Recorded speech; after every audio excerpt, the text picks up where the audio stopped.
Kehadiran bulan Ramadan selalu disambut semarak dan meriah tak terkecuali di Indonesia dengan berpadu kebudayaan lokal masing-masing daerah. Di bulan Ramadan, beberapa stasiun televisi serentak menghadirkan program-program religi unggulannya.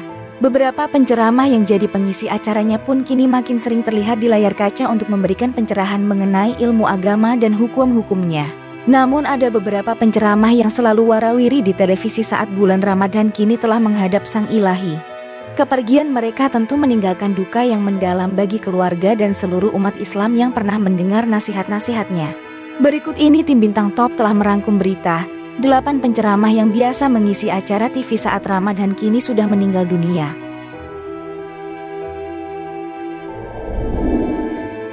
Kang Rashid. Kabar duka datang dari pendakwah kondang tanah air Kiai Haji Muhammad Darajatun atau dikenal Kang Rashid. Pendakwah yang kerap muncul di layar televisi tanah air ini meninggal dunia pada hari Sabtu tanggal 3 Desember tahun 2022 lalu.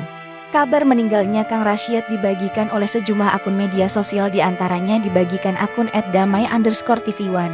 Kang Rashid banyak dikenal orang, selain itu ia kerap terlihat di televisi terutama dalam program-program dakwah, salah satunya dalam program acara Damai Indonesiaku di TV One. Selain itu, Kang Rashid juga kerap menjadi salah satu juri di berbagai acara pemilihan dai cilik dan juga hafiz di Indonesia. Kepergian Kang Rashid meninggalkan duka yang mendalam bagi para jamaah dan masyarakat luas yang sangat menggemari ceramahnya. Dugaan Kang Rashid meninggal karena hipertensi mencuat karena dalam unggahan lain @damai_tv1 memperlihatkan Kang Rashid sempat sakit karena darah tingginya.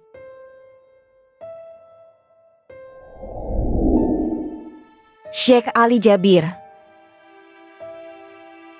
Sheikh Ali Jabir pertama kali datang ke Indonesia pada tahun 2008 dengan tujuan untuk berlibur sekaligus bertemu dengan saudaranya. Waktu itu usianya 32 tahun dan daerah yang dikunjungi adalah Lombok. Di Lombok, Sheikh Ali Jabir disambut hangat oleh warga setempat, terlebih ia dikenalkan sebagai imam masjid di Madinah. Kala itu ia belum bisa berbahasa Indonesia. Nama Sheikh Ali Jabir makin dikenal masyarakat setelah menjadi juri hafiz Indonesia di RCTI dan mengisi acara Damai Indonesiaku di TV One secara rutin. Kepandaian Sheikh Ali Jabir dalam menyampaikan dakwah menyebabkan ia dapat diterima masyarakat. Sosoknya yang sangat menyayangi anak kecil ini terkenal dengan tutur kata yang ramah dan halus. Meskipun bukan asli orang Indonesia, namun setelah lama menetap di Indonesia, Sheikh Ali Jabir sangat fasih dalam berbahasa Indonesia. Tak mengherankan jika Presiden Susilo Bambang Yudhoyono pada tahun 2012 menganugerahi kewarganegaraan Indonesia kepada Sheikh Ali Jabir karena ketulusannya dalam berdakwah.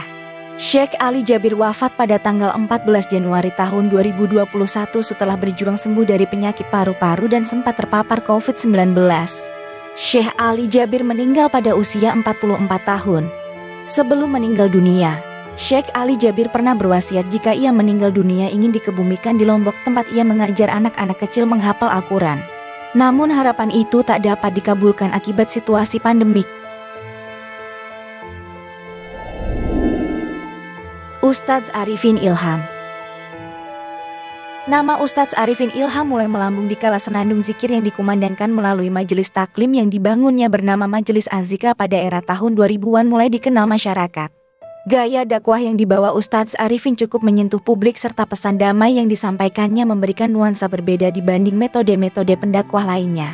Dengan bahasa zikir dan salawat serta nada-nada suara yang kalem dan khas serta mampu menggetarkan hati menjadikan dakwah yang diusung pria kelahiran Banjarmasin 8 Juni 1969 ini cukup mudah diterima. Pendiri Yayasan Pesantren Az-Zikra Ustadz Muhammad Arifin Ilham meninggal karena penyakit kanker getah bening yang diidapnya. Ustadz Arifin Ilham tutup usia saat dalam perawatan di Malaysia. Ustadz Arifin Ilham sempat menyembunyikan penyakit kanker getah bening yang diidapnya ke publik. Dia baru mengabarkan penyakitnya itu pada Desember tahun 2018 dan dia menyatakan saat itu kanker yang diidapnya berada pada stadium 4. Ustadz Arifin meninggal pada hari Rabu tanggal 22 Mei tahun 2019 di usia 49 tahun.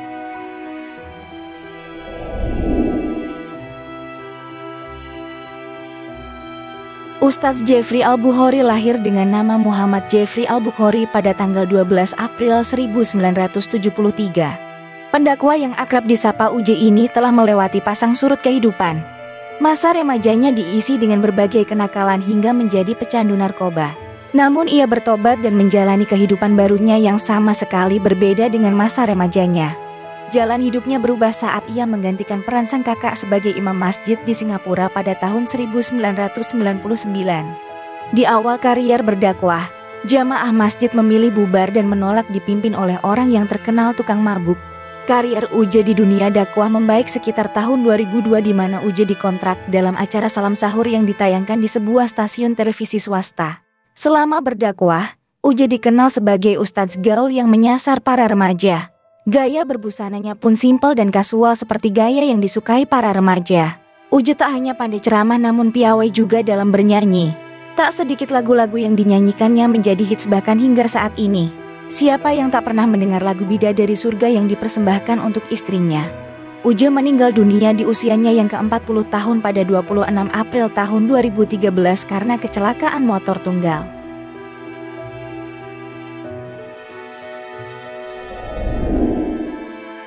Kiai Zainuddin MZ.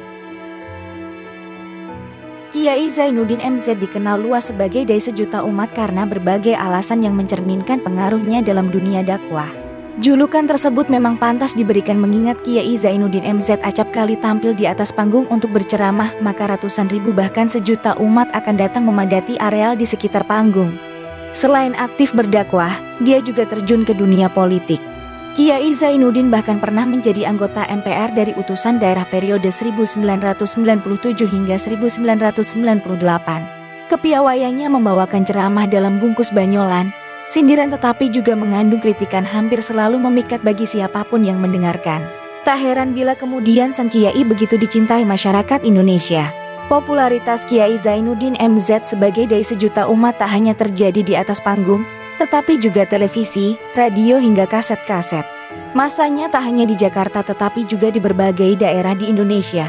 Namun pada tanggal 5 Juli tahun 2011, Kiai Zainuddin MZ meninggal dunia di Rumah Sakit Pertamina Pusat.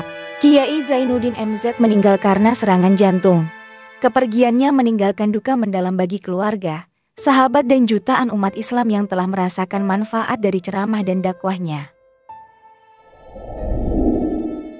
Taufik Lala. Taufik Lala merupakan seorang aktor dan komedian. Semasa hidup, Taufik Lala sempat membintangi sejumlah judul sinetron dan warawiri di layar kaca.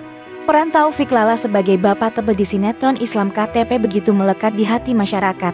Saat memainkan karakter tersebut, Taufik Lala juga kerap melontar kalimat dan candaan yang mengundang tawa. Namun aktivitas Taufik Lala di dunia seni peran tak lagi sebanyak dulu.